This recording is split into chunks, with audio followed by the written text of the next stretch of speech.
when I got to the Air Pollution Unit, there was a laboratory computer, but for large-scale computing we used the University Computer Centre, and this had a fairly sizable mainframe computer for those days. But the most important innovation for the work I was doing was the microfilm plotter. You wrote a program on the main computer.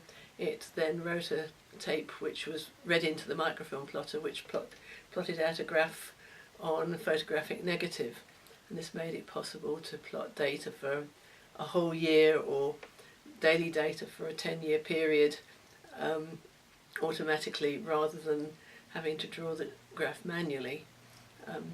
Obviously this was a bit cumbersome two-stage process compared to today being able to do it directly, but it was a huge advance. Obviously being able to plot automatically on a photographic negative was a huge advance,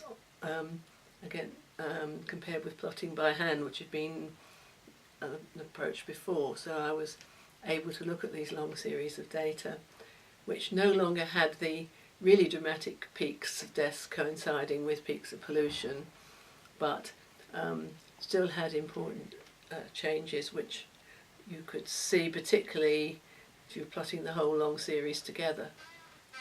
I mean, one of the things is that though I mainly moved away from air pollution research after writing up the daily mortality studies work I did in the air pollution unit, and even that was a move away because it was as much about temperature and flu as it was about air pollution.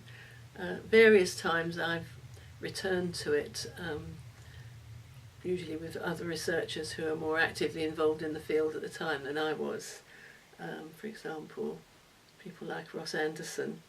That it's interesting to see that now that the statistical methods exist for analysing daily mortality, then there's a lot more work being done in the area. Obviously the work is only as good as the measures of pollution that can be collected, and that may vary.